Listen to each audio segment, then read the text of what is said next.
Hi everyone, this is Shazib Rafiq. Welcome to my channel. In today's topic, we are going to discuss another exciting topic from O levels IGCSE economics, that is production possibility curves.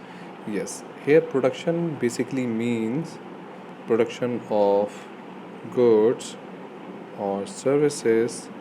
Yes, we are going to render the services. Possibility means combinations. We are going to make combinations in between two goods, two services, goods and services. So we are going to make some combinations here. Curves means we are going to show this the production of goods and services. The combinations we are going to show this through a diagram. So this is the actual meaning of production possibility curve. Now let us understand with the help of example. Now here in this example you can see that in 2015 the output was valued at 118 trillion in USA. Means US economy was valuated at 18 trillion dollars. Whereas at the same time period the Mauritius economy was valued at 25 billion dollars. Now you can see the difference in between the two. 25 billion economy and 18 trillion dollars economy. So we can easily can say that US economy is much larger than Mauritius economy. So US has much larger economy with much larger now what does this much larger economy shows? This shows larger labor force, more capital equipments, more entrepreneurs and more natural resources in comparison to Mauritius here. So this is what we call resources, a difference in between two economies on the basis of their resources, the distribution of resources they have. Now, the production potential of an individual firm or country that's shown on a diagram is said to be your production possibility curve, such as, and this basically illustrates your opportunity cost as well. So let us understand with the help of some examples and with the help of diagram as well. Let's begin. So production possibility curve shows the maximum output an economy can produce. See, the first thing that we need to learn, understand is maximum output. Every economy wants to maximize their resources, maximize their output with the available resources. Her economy चाहती है कि वो अपने resources को maximum capacity पे utilise करे ताकि maximum output मिलेगा ही तो ही वो अपने लोगों की नीड्स एंड वांट्स को मैक्सिमम पे जाकर सेटिस्फाई कर पाएंगे. अच्छा, फिर क्या है? Of two types of products we mentioned it earlier. Production जहाँ पर गुड्स भी हो सकते हैं, दोनों सर्विसेज भी हो सकती हैं, गुड्स एंड सर्विसेज दोनों मिलाकर भी हो सकते हैं. And combination of these two goods, those goods that can be produced with existing resources and technology. We are not going to change the quantity and quality of resources. अगर तो वो quality and quantity of resources को हम change करते रहेंगे तभी कभी भी हमको एग्जैक्ट नहीं पता चलेगा कि हम कितनी क्वांटिटी प्रोड्यूस कर सकते हैं.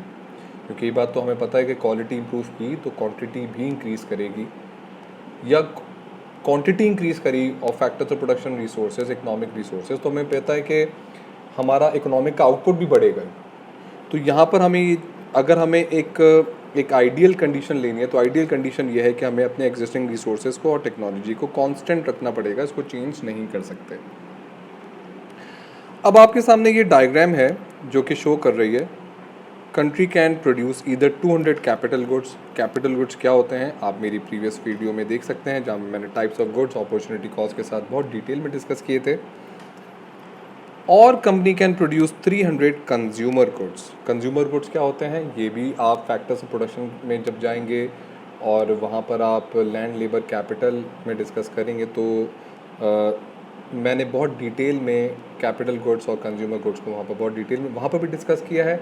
और एक टॉपिक मैंने कवर किया था अपॉर्चुनिटी कॉस्ट का टाइप्स ऑफ गुड्स के साथ, तो वहाँ पर भी मैंने कंज्यूमर एंड कैपिटल गुड्स को कवर किया, तो वो वीडियो मेरी ज़रूर देखिएगा for better understanding. Capital goods वैसे होते हैं मैन मेड रिसोर्सेज जो कि एक बिज़नेस दूसरे बिज़नेस के लिए बनाता है. समझ लाने के लिए बता रहा हूँ सिर्फ. कंज्यूमर गुड्स वो होते हैं जो कि एक business final end user consumer के लिए बनाता है. तो B2C and B2B just for the reference मैं यहाँ पर दे रहा हूँ आपको. Range of combinations of these two types of goods. अब देखिए रेंज ऑफ कॉम्बिनेशंस अगर मैं यहाँ पर देखूँ तो अगर मैं सारे के सारे रिसोर्सेज कैपिटल गुड्स बनाने में लगा दूँ अकॉर्डिंग टू द डायग्राम, तो मैं 200 कैपिटल गुड्स बना सकता हूँ। और अगर मैं सारे के सारे रिसोर्सेज कंज्यूमर गुड्स बनाने में लगा दूँ तो मैं 300 कंज्यूमर गुड्स बना सकता हूँ। या अगर मुझे इन दोनों का कोई कॉम्बिनेशन बनाना हो तो देखें ये वो कॉम्बिनेशन है जिसकी मैं बात आपसे कर रहा था। अब वो क्या हो सकता है पॉसिबिलिटी, वो ए बी सी में से कुछ भी हो सकता है। यानी कि अगर मैं 200 से नीचे की तरफ आऊँ तो मुझे कुछ कैपिटल गुड्स फॉरगो करने पड़ेंगे कंज्यूमर गुड्स बनाने के लिए। और जैसे जैसे मैं देखेंगे कि नीचे की तरफ आता जाऊँगा तो मुझे पहले से ज़्यादा कैपिटल गुड्स फॉरगो करने पड़ रहे हैं कंज्यूमर गुड्स बनाने के लिए एंड वाइस वर्सा। इसी तरह अगर मैं कंज्यूमर गुड्स से कैपिटल गुड्स की तरफ जाऊँगा तो देखें मुझे यहाँ पर पता क्या चल रहा है कि every time I have to produce more of capital goods I have to lose some of the consumer goods. और देखें ये मेरे लिए एक अपॉर्चुनिटी कॉस्ट भी शो करता जाएगा। इसको मोर डिटेल में हम आगे जाकर भी डिस्कस करेंगे with the help of some examples. अब ये पॉइंट्स को समझना बहुत ज़रूरी है। देखें ये पॉइंट्स का समझना और इसकी एक्सप्लेनेशन, ये आपके पास पेपर्स में बहुत सारे सवाल है। Explain with the help of diagram the concept of PPC curve, या explain with the help of PPC curve the concept of opportunity cost, the concept of economic problem. तो ये चीज़ आप यहाँ पर ये पॉइंट्स को आप यूज़ कर सकते हैं अपनी एक्सप्लेनेशन में to get you a better grades. तो PPC shows the maximum output amount that currently can be produced। currently means जो हमारे पास अवेलेबल रिसोर्सेज हैं उसको यूज़ करते हुए हम जो प्रोड्यूस कर सकते हैं। A production point shows what is being produce और व्हाट मे बी प्रोड्यूस्ड। ठीक है, अब इन पॉइंट्स को ज़रा हम डिस्कस कर लेते हैं कि करके जल्दी जल्दी।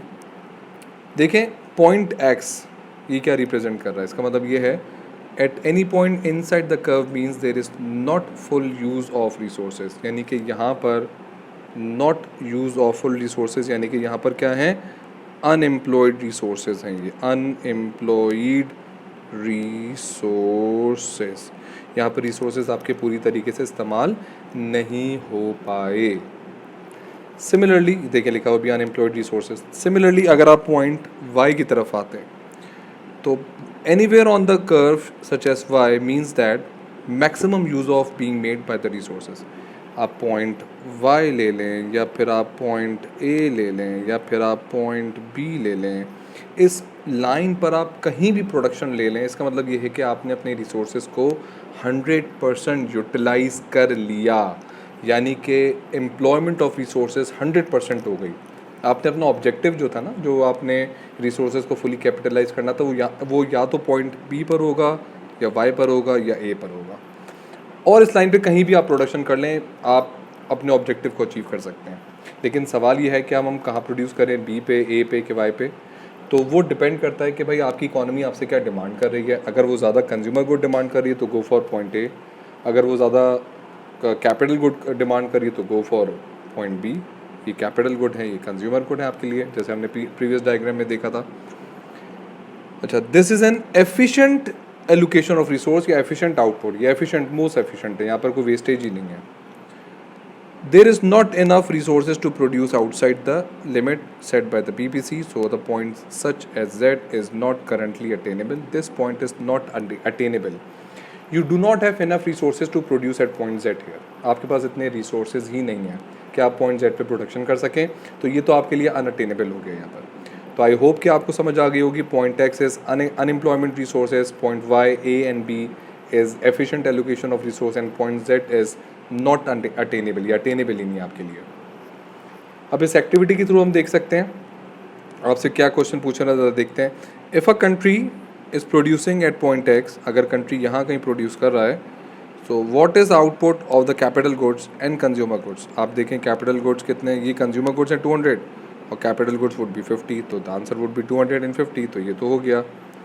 Second is if a country's output moves from point X to point Y, अगर एक्स से वाई की तरफ जाता है आउटपुट, तो how many more capital goods and consumer goods will be produce. तो आप देखें 300 कंज्यूमर एंड 60, तो मोर कितना प्रोड्यूस हुआ, यहाँ पर देखें 100 मोर प्रोड्यूस हुआ और यहाँ पर 10 मोर प्रोड्यूस हुआ। तो 10 capital goods and 100 consumer goods ज़्यादा प्रोड्यूस हुए जब हमने एक्स से वाई की तरफ गए, तो इसका आंसर भी मिल गया। What is the maximum number of capital goods that can be produced if all resources are devoted to capital goods? Maximum हम 150 कैपिटल गुड्स प्रोड्यूस कर सकते हैं अगर सारी रिसोर्सेज कैपिटल गुड्स बनाने में लगा दिए जाएं तो। Movement along the curve, PPC में ये जो पॉइंट्स मैंने आपको बताए थे, इसको हम ले लेते हैं पॉइंट ए और इसको हम ले लेते हैं पॉइंट बी। या तो आप पॉइंट ए से बी की तरफ जाएं या बी से ए की तरफ जाएं, इसको हम कहते हैं मूवमेंट अलोंग द पीपीसी। ठीक है, एक ही कर्व पे मूव करेगा। और वो कैसे मूव करेगा ज़रा उसको देख लेते हैं। Movement along the PPC shows the resources are been relocated. आपने रिसोर्सेज को रीलोकेट किया है। आपके पास ज़्यादा रिसोर्सेज या कम रिसोर्सेज नहीं हुए, डेप्लीशन ऑफ रिसोर्सेज नहीं हुआ, डिस्कवरी ऑफ रिसोर्सेज नहीं हुआ, ये रीलोकेशन ऑफ रिसोर्सेज है कि आपने कैपिटल गुड्स को फॉरगो किया, एग्रीकल्चर गुड्स को फॉरगो किया और मैन्युफैक्चरिंग गुड्स बनाए, तो आपने पॉइंट बी से ए की तरफ चले गए। एंड वाइस वर्सा, अगर आपने मैन्युफैक्चरिंग को फॉरगो करके एग्रीकल्चर बनाने पे ज़्यादा ध्यान दिया, रीलोकेट किया, तो आपने ए से बी पे चले जाएंगे। It shows the opportunity cost of that decision. अगर आप ए पे बना रहे हैं तो बी अपॉर्चुनिटी कॉस्ट, बी पे बना रहे हैं तो एक opportunity cost. Shows a country initial decision to produce 80 units of manufacturing goods and 75 of agriculture. तो 80 कहाँ है भाई, 80 ये रहा और 75 कहाँ ये, यानी कि इनिशियली हम कहाँ प्रोड्यूस कर रहे हैं, ए पे। तो ये हमारी चॉइस हो गई, बी हमारी लो अपॉर्चुनिटी कॉस्ट है इस टाइम तक। If it then decides to produce 100 units of agriculture goods, it will have to switch resources away from producing manufactured goods. अब अगर उसने एग्रीकल्चर गुड्स को ज़्यादा बनाना चाहा तो उसने ए से बी पर आ गया। तो इससे क्या होगा, जब आप ए से बी पर आएंगे तो आप देखोगे मैन्युफैक्चरिंग गुड्स कम हो गए, कैपिटल आपके एग्रीकल्चर गुड्स बढ़ गए। कितने कम हो गए, आप देखेंगे कि 80 से 60 पे आपने 20 मैन्युफैक्चरिंग गुड्स लॉस किए और यहाँ पर तकरीबन 25 आपने एग्रीकल्चर गुड्स ज़्यादा बना लिए। The diagram shows the reduction of output of manufactured goods to 60. In this case, the opportunity cost is 25 extra unit of agriculture goods, that is 20 manufacturing goods. तो 20 manufacturing goods आपकी opportunity cost हुई अगर आप A से B की तरफ move करेंगे। इस पूरे सिनेरियो को हम कहते हैं movement along a PPC curve.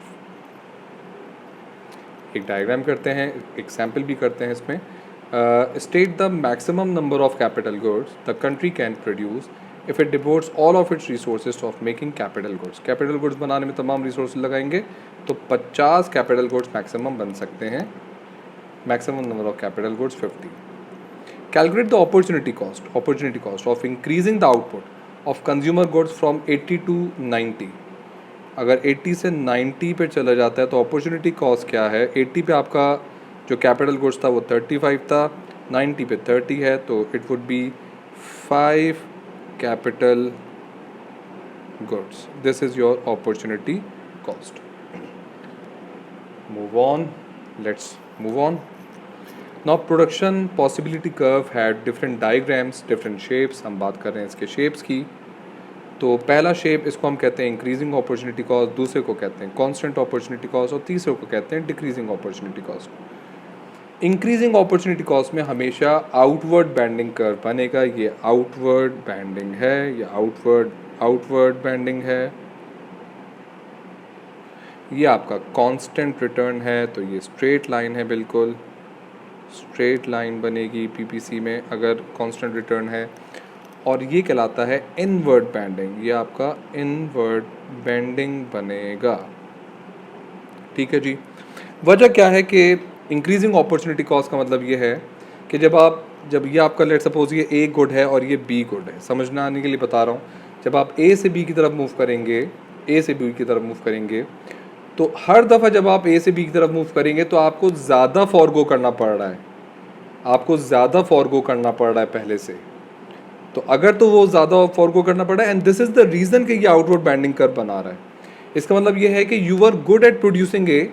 अगर आप ज़बरदस्ती अपने आप को बी की तरफ लेके जा रहे हैं तो आपको पहले से ज़्यादा रिसोर्सेज ज़ाया करने पड़ रहे हैं बी बनाने के लिए। तो ये कहलाती है आपके पास इंक्रीजिंग अपॉर्चुनिटी कॉस्ट। आपकी अपॉर्चुनिटी कॉस्ट बढ़ेगी। फॉर एग्जांपल, आप पहले बना रहे थे लेट सपोज 50 गुड्स बना रहे थे, फिर आप बनाने लगे 40, फिर आपने बनाना शुरू कर दिए 20। और यहाँ पर आप कांस्टेंट ले लें, यहाँ पर आप समझाने के लिए बता रहा हूँ सिर्फ कि यहाँ पर आप ले लें 100, यहाँ पर ले लें 150, यहाँ पर ले लें 200। ठीक है, तो जब आप 50 से 40 पर आए तो आपने 10 की अपॉर्चुनिटी कॉस्ट थी, लेकिन जब आप 40 से 20 पर आए ना तो आपको पहले से ज़्यादा लूज़ करने पड़े अपने रिसोर्सेज, लेकिन देखें सेम अमाउंट ऑफ आपके बने। यहाँ पर पहले भी 50 बना रहे थे, अभी भी 50 बन रहा है। तो पहले 10 खोकर आपने 50 बनाया, अभी 20 खोकर आपको 50 बनाना पड़ रहा है। तो आपकी अपॉर्चुनिटी कॉस्ट क्या कर रही है, राइज कर रही है। इस तभी ये शेप जो आप देख रहे हैं, ये वाला जो शेप बन रहा है, this is your outward bending curve. ये तब बनता तब है जब आपकी इंक्रीजिंग अपॉर्चुनिटी कॉस्ट होती है। सिमिलरली जब आप बात करते हैं स्ट्रेट लाइन की, तो देखें स्ट्रेट लाइन का मतलब ये है कि जो भी आपके पास रिसोर्सेज हैं, they are equally good at producing A and B. आप ए बना लो, आप ए बना लो, आप बी बना लो, they are equally good at producing. इसका मतलब ये है कि जब आप ए से बी की तरफ जाओगे या बी से सी की तरफ जाओगे, ये मूवमेंट आप करते रहोगे ना, तो आपको similar amount of constant level पे आपके रिसोर्सेज लीव होंगे। अब हम फॉर एग्जांपल यहाँ पर ले लेते हैं 50, 40, 30, 20, 100, 150, 200, 250। तो हर दफ़ा आप जब 10 गुड्स लूज़ करोगे तो यहाँ पर 50 गुड्स आप बना लोगे। तो ये कांस्टेंट लेवल पे ही आप देखोगे आपकी opportunity cost would be there, तभी ये कांस्टेंट रिटर्न भी और कांस्टेंट अपॉर्चुनिटी कॉस्ट भी कहलाता है। सिमिलरली यहाँ पर ऑपोजिट कर दें बिल्कुल इसके, इनिशियली आप 50 रखो, फिर आप कर दो इसको 35, फिर आप इसको कर दो 30, फिर आप कर दो इसको 28, और सिमिलरली यहाँ पर आप कर दो 100, 150, 200 और 250। तो पहले आपने 5 लूज़ किए, पहले आपने 5 लूज़ किए, नहीं 15 लूज़ किए। पहले आपने 15 की अपॉर्चुनिटी कॉस्ट थी, फिर 5 की अपॉर्चुनिटी कॉस्ट है, फिर 2 की अपॉर्चुनिटी। तो आप देखें हर दफ़ा जब आप कुड बी बनाते जा रहे हो ना, ए को फॉरगो करते जा रहे हो, तो पहले से कम आपको फॉरगो करना पड़ रहा है। और यही वजह है कि ये एक इनवर्ट बैंडिंग कर्व कहलाता है। आपके पास ये इनवर्ट बैंडिंग कर्व के थ्रू आप इसको डिस्क्राइब कर सकते हो। This is your decreasing opportunity cost. Shifts in PPC reason already मैं आपको इसके लिए मेरी एक वीडियो देखनी पड़ेगी। वो है factors of production. Factors of production में मैंने 2 चीज़ें बहुत डिटेल में डिस्कस की हैं। मैंने quality and quantity of resources से बात की है। और याद रखिएगा कि शिफ्ट इन पीपीसी आता ही quality and quantity of resources की वजह से ही है। तो इसके लिए आपको मस्ट वॉच वीडियो है मेरी फैक्टर्स ऑफ प्रोडक्शन वाली, वो ज़रूर देखिएगा, जिसमें मैंने quantity and quality of resources को बहुत डिटेल में डिस्कस किया हुआ है पूरी वीडियो में। बस ये याद रखिएगा कि जब भी क्वालिटी ऑफ रिसोर्सेज इंक्रीज़ करेगा या क्वांटिटी ऑफ रिसोर्सेज इंक्रीज़ करेगा, एक एग्जांपल दे देता हूँ, लेबर स्किल्ड हो जाता है तो क्वालिटी ऑफ लेबर फोर्स बढ़ जाती है। अगर पॉपुलेशन बढ़ जाती है तो क्वांटिटी ऑफ लेबर फोर्स बढ़ जाती है। इसी तरीके से टेक्नोलॉजी आ जाती है तो क्वालिटी ऑफ प्रोडक्शन बढ़ जाती है। इसी तरीके से डिस्कवरी ऑफ नेचुरल रिसोर्सेज हो जाते हैं तो क्वांटिटी ऑफ रिसोर्सेज बढ़ जाता है। इन तमाम सूरत में क्या होगा, आपका PPC curve will shift to the right. ये देखें, ये राइट वर्ड शिफ्ट दिखा रहा है। This is a rightward shift, rightward shift. ठीक है जी। तो राइट वर्ड शिफ्ट जब भी इंक्रीज होगा तो राइट वर्ड शिफ्ट, जब भी डिक्रीज होगा तो leftward shift. Basically rightward shift बता क्या रहा है, ये बता रहा है increase in the size of labour force या increase in the production capacity of the economy. ये राइट वर्ड शिफ्ट क्या बता रहा है, increase in the production capacity, economy की प्रोडक्शन कैपेसिटी बढ़ गई है। तो राइट वर्ड शिफ्ट तब भी होगा, इसका मतलब ये है कि इकोनॉमी की प्रोडक्शन कैपेसिटी बढ़ गई है। और वो कुछ भी रीज़न हो सकते हैं, मैंने आपको बताया quality and quantity of resources. ज़रूर मेरी फैक्टर्स ऑफ प्रोडक्शन वाली वीडियो देखिएगा, आपके बहुत सारे कॉन्सेप्ट वहाँ से क्लियर हो जाएंगे और वही फैक्टर्स होंगे जो कि आपको हेल्प करेंगे ये समझने में कि पीपीसी कर्व कब राइट वर्ड शिफ्ट लेगा, कब बैकवर्ड शिफ्ट लेगा। A shift to the right PPC increases the country's production potential. This is what I have mentioned earlier in the previous slide. It will be capable of producing more. This is referred to as potential economic growth, and this is what we call economic growth as well. The advantage of this increased capacity, extra better quality of resources have to be employed. Show both PPC and the production point moving to the right. Output increases, rise in country's output, and actual economic growth. ठीक है जी। तो this is what PPC curve is all about. This is what PPC, how PPC moves along the curve, what causes PPC curve to shift right or left, and what are the shapes of PPC. This is the main objective of the video today. I hope you like it. अगर आपको पसंद आई है तो इसको like कीजिए, subscribe कीजिए, share कीजिए, और इससे हमें मोटिवेशन भी मिलती है ताकि हम आपके लिए और कंटेंट डेवलप कर सकें। Thank you so very much.